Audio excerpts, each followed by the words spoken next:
From the News 19 Weather Center, I'm meteorologist Efren Infante with your update on now Hurricane Florence.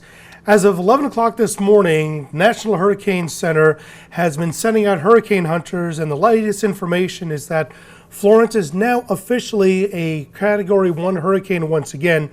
The criteria for a Category 1 hurricane is wind sustained at least 74 miles an hour or higher, and that's what Hurricane Florence is doing right now. Wind sustained at 75 miles an hour, gusting to 90.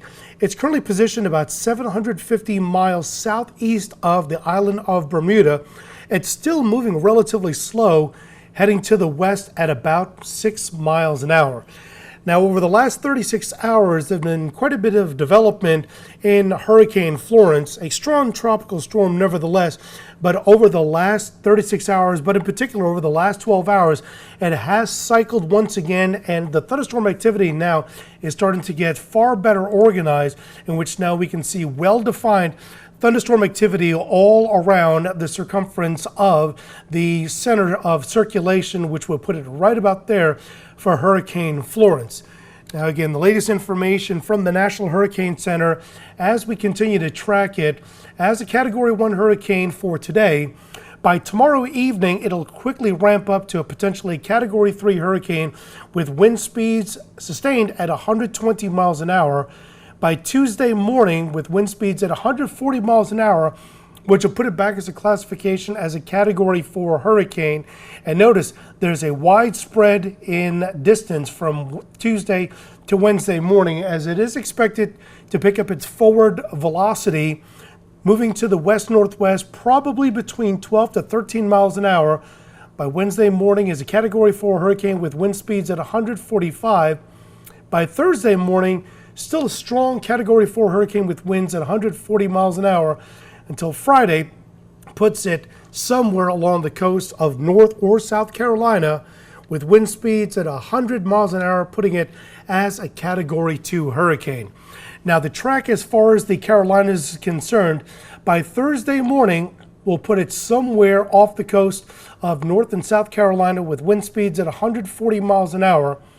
The potential track by Friday morning does put it inland somewhere from Norfolk, Virginia to the inner coastlines of North Carolina to potentially into the Midlands by Friday morning. So landfall potential right now anywhere from the border of Virginia and North Carolina to the outer banks of North Carolina to Wilmington, North Carolina, to pretty much anywhere from Myrtle Beach to Georgetown to Folly Beach to Edisto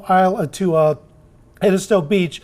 Will put it somewhere overnight Thursday night into very early Friday morning. But again, notice this is the center point, which really that is not so much to be concerned about, but the outer fringes of the cone of uncertainty, putting it 250 miles in either direction of the center point where the National Hurricane Center has it. So we still have the possibility where it could be anywhere from the Outer Banks of North Carolina to anywhere along the shorelines of South Carolina from Beaufort County to Horry County. So there's still a lot of uncertainty at this point, but that's the latest tracking projections as the National Hurricane Center has it. Now, one thing we've been watching is the different spaghetti models.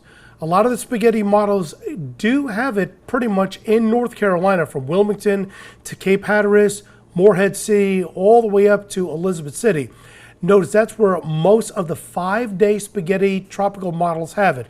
A few models, and mind you, very few models have it going right through the central part of the South Carolina coastline, where a few have it in the low country coastline. It is important to note that most of the model guidance does have it to North Carolina, although a few do have it coming through areas of Charleston County or even Jasper and Beaufort County. That's the 5-day tropical model forecast. And there's a lot of deviation, but it is important to note that most of the models, at least at this time, have it moving through North Carolina. Now, to put in perspective of what the American Global Forecast System model versus the European forecast model, the blue color, that's going to be the GFS, or the Global Forecasting System. The red or orange, that'll be the European. And as we put this into motion, as we go through Monday and Tuesday, they're pretty much along the same lines until we get to about Wednesday into Thursday. The current computer models from the European does have a tracking in which it makes potential landfall somewhere in the Wilmington, North Carolina area, while as the GFS by Thursday afternoon still has it off the coast. Again, these are just computer models. This computer model indicates from the GFS that it does take it off the coast of Cape Hatteras by early Friday morning. So still a lot of deviation between the two different forecast models. Now, what we've been watching very carefully is where high pressure is going to be. This is going to be the steering mechanism of where potential Hurricane Florence is going to go. At this time right now, the high will continue to move somewhere around north side of the island of Bermuda. But notice here, the National Hurricane Center by Wednesday evening puts Hurricane Florence as a Category 4 here, but the GFS has the center of Florence a little bit offset from where the National Hurricane Center is. But nevertheless, high is still located just to the north of Bermuda until the potential landfall from the National Hurricane Center puts this right off of Wilmington, North Carolina. Meanwhile, the GFS model puts Hurricane Florence somewhere in the Outer Banks of North Carolina as high pressure continues to do the steering mechanism. So that's from the global forecast models.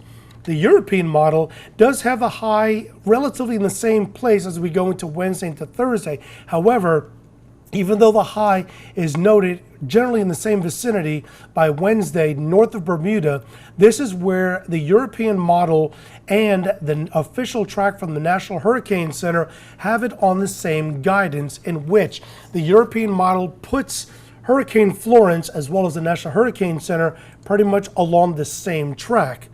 And then by Wednesday night into Thursday, Thursday into Friday, there's pretty much an agreement of both the European model and the National Hurricane Center that the center point puts it around the Wilmington, North Carolina area.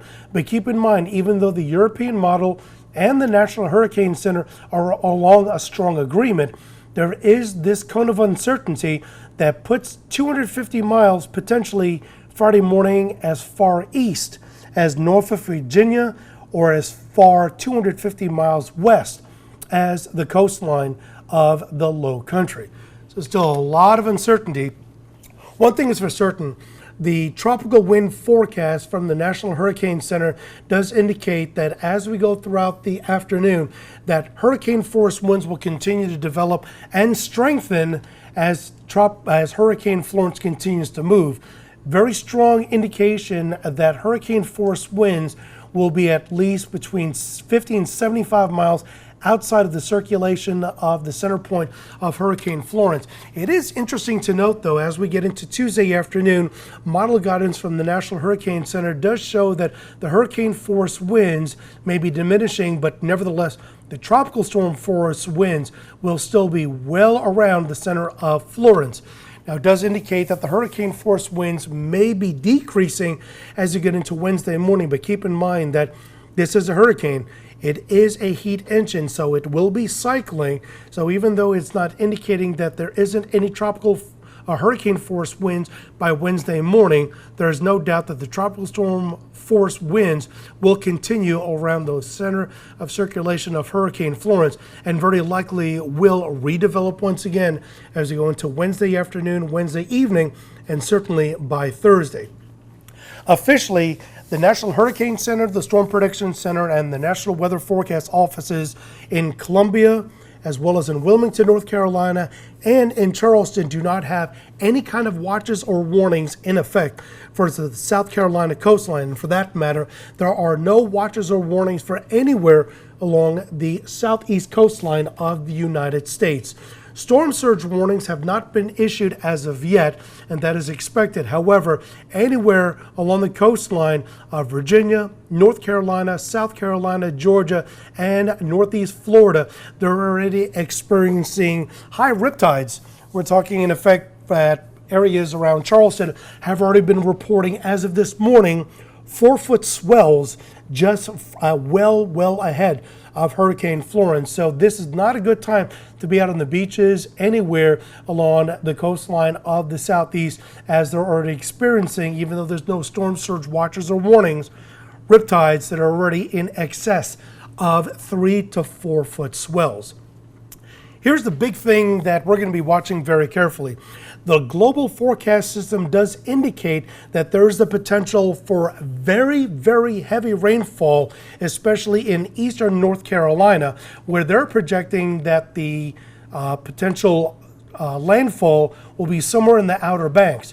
Purple is indicated in 12 inches, and there is a great potential right now. Keep in mind, this is 6 days out, but it is indicating that the amount of rainfall in the Outer Banks and points inland and eastern North Carolina could exceed anywhere from 14 to 17 inches of accumulated rainfall. That does not account for storm surge. Now, the European model does indicate very heavy rainfall. However, keep in mind that the European model is under the same guidance as far as the track as the National Hurricane Center, in which the potential landfall could be somewhere in the Wilmington, North Carolina area. But notice where the heaviest of rainfall is expected, anywhere in central eastern North Carolina, exceeding into Virginia, in which the amount of rainfall that's predicted at this time from Thursday into Saturday morning will exceed over 15 to 19 inches of rainfall. This is subject to change, but at least this is where the guidance is indicated, where the heaviest rainfall potentially could be from the European model for portions of North Carolina and Virginia. So again, the latest information from the National Hurricane Center: Hurricane Florence is now a Category 1 hurricane with wind speeds at 75, gusting to 90 miles an hour. It's still moving quite slowly, which is a good thing for us at west at 6 miles an hour. And as long as it continues that slow westerly directionality, it'll have enough time once it regains its speed to start making its west-northwesterly turn. And all indications right now from the National Hurricane Center, by Thursday morning, this is going to be a major hurricane, potentially a Category 4 hurricane with wind speeds of 140 miles an hour, which will put the centerline position roughly 200 miles off the coast of Wilmington, North Carolina, and from Charleston, the center point, about 225 miles off of the coastline of Charleston County. But it is worth noting that the cone of uncertainty by late Thursday night into Friday morning does cover most of South Carolina's coastline to all of North Carolina's coastline. So a lot needs to be determined. The next update from the National Hurricane Center will be coming in by later on this afternoon at 5 o'clock. And we'll have more information on it on air and online. And be sure to tune in to News 19 later on this evening, as we will have an update from meteorologist Daniel Bonds, as well as the latest update from the National Hurricane Center as more information comes in.